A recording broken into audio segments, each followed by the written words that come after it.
ہوا کچھ یوں تھا کہ حضرت موسیٰ ابتدائی طور پر جب اپنی قوم کو لے کر فرعون سے نجات پا چکے تھے، یعنی قوم نجات پا چکی تھی، حضرت موسیٰ نہیں، حضرت موسیٰ تو نجات یافتہ تھے، حضرت موسیٰ کی قوم فرعون سے نجات پا چکی تھی اور اب وہ بڑھ رہے تھے فلسطین کی طرف، اور راستے میں حضرت شعیب کی بیٹی ان کے ساتھ تھیں چونکہ ان سے عقد ہو گیا۔ اب حضرت موسیٰ کا ارادہ تھا کہ کسی ایسی جانب جایا جائے جہاں پر سکون و عافیت کے ساتھ وہ اور ان کی قوم رہ سکے۔ اچھا، پہلی مرتبہ جب انہوں نے کلام کیا پروردگار نے حضرت موسیٰ سے، تو ہوا یہ کہ دور سے انہوں نے حضرت موسیٰ نے دیکھا کہ کچھ روشنی ہے، تو حضرت شعیب کی یعنی اپنی زوجہ سے کہا کہ تم یہاں رکو۔ یہ سورۃ طٰہٰ میں اس بات کا ذکر ہے، قرآن کا 20واں سورہ ہے، کہ میں جو ہے وہ محسوس کر رہا ہوں کہ آگ جل رہی ہے۔ جب وہ قریب گئے تو کہا کہ فَاخْلَعْنَ عَلَيْكَ إِنَّكَ بِالْوَادِ الْمُقَدَّسِ طُوًى، کہ اے موسیٰ، پروردگار کی آواز ہے کہ اے موسیٰ اپنی جوتی اتار دو، آپ ایک وادی مقدس طوا میں موجود ہیں، کیونکہ بہت خوبصورت ایک وادی تھی اور اس سے نور نکل رہا تھا، اور دور سے ایسا محسوس ہوا کہ یہ آگ جل رہی ہے، وہ روشنی تھی دور سے، تو وہ ایسا لگا کہ آگ۔ حضرت موسیٰ آگ کی تلاش میں آئے تھے۔ اچھا، اس دور میں تو آگ ہی سے انسان جو ہے وہ راستے کی ذریعے سے چلا جاتا تھا۔ اب پہلی مرتبہ وہ وادی مقدس طوا میں پہنچے اور وہاں پر پروردگار کی آواز آئی، اور پروردگار نے پہلی مرتبہ کلام کیا کہ یا موسیٰ وما تلک بیمینک، وما تلک بیمینک یا موسیٰ، موسیٰ آپ کے دائیں ہاتھ میں کیا ہے؟ دائیں ہاتھ میں عصا تھا، اور وہی عصا کے جس کے ذریعے سے انہوں نے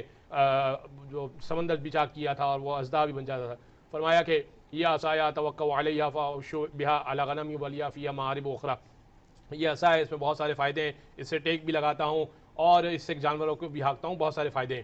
یہ پہلی گفتگو تھی جو پروردگار نے براہ راست حضرت موسیٰ سے کی تھی، اور حضرت موسیٰ ظاہر ہے کہ اچانک پروردگار کی آواز آئے، وادی مقدس ہو، نور ہو، اور پروردگار کی براہ راست آواز آئے، اور بات یہ ہو کہ دائیں ہاتھ میں تمہارے کیا ہے؟ تو پروردگار جب بعد میں یہ بات کھلی تو پروردگار تو کسی نے پوچھا حضرت موسیٰ سے کہ اے موسیٰ، آپ سے سوال کیا تھا؟ سوال یہ ہوا تھا آپ سے کہ وما تلک بیمینک یا موسیٰ، موسیٰ تمہارے دائیں ہاتھ میں کیا ہے؟ تو آپ کہتے تھے یہ عصا ہے، یہ عصا ہے، لیکن آپ نے جواب میں کہا یا عصای اتوکل علیہا واحش بہا علی غنمی ولی فیہا مآرب اخری، 4 جملے کہے کہ میرے پاس یہ عصا ہے، میں اس سے جانوروں کو ہانکتا ہوں، میں اس سے ٹیک لگاتا ہوں، اس میں میرے لیے بڑے فائدے ہیں۔ یعنی گفتگو وہاں چھوڑی کہ اب پروردگار پوچھے اچھا بڑے فائدے تو کیا فائدے ہیں؟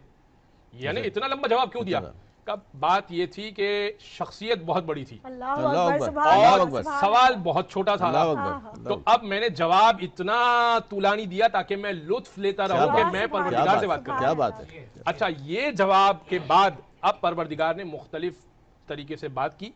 اور پھر کوہ طور پر بلایا، اور پھر جو قرآن نے کہا کہ وَوَعَدْنَا مُوسَىٰ 30 لَيْلَةً، ہم نے موسیٰ سے 30 راتوں کا وعدہ کیا، وَأَتْمَمْنَاهَا بِأَرْبَعِينَ لَيْلًا، شاید کچھ الفاظ آگے پیچھے ہوں، لیکن یہ کہ ہم نے 30 راتوں کا وعدہ کیا اور 40 راتوں پر اس پہ تمام کیا۔ ان 40 راتوں میں توریت اتری، پروردگار نے کلام کیا، اور پھر اس دوران جو ڈاکٹر صاحب نے ذکر کیا کہ اس دوران جو ہے وہ سامری جادوگر نے قوم کو بہکا دیا اور وہ بچڑے کی پوجا میں لگ گئی، لیکن توریت اتر گئی، اور پھر حضرت موسیٰ نے قوم کو سمجھایا کہ یہ کیا کر رہے ہو تم، میں تمہارے لیے توریت لے کر آیا ہوں، میں تمہارے لیے اپنا وسیع چھوڑ کر گیا ہوں،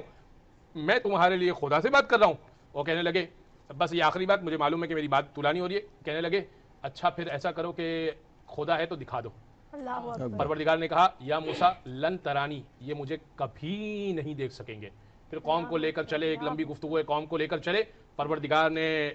فلما تجلی موسیٰ للجبل، ایک تجلی آئی، سب کے سب مر گئے اور حضرت موسیٰ بے ہوش ہو گئے، پھر ان کو زندہ کیا اور کہا کہ پروردگار کی تجلی بھی تم برداشت نہیں کر سکتے، پروردگار کو دیکھنے کی بات بہت دور کی بات ہے، بہت دور کی بات، کیا بات ہے، سبحان اللہ۔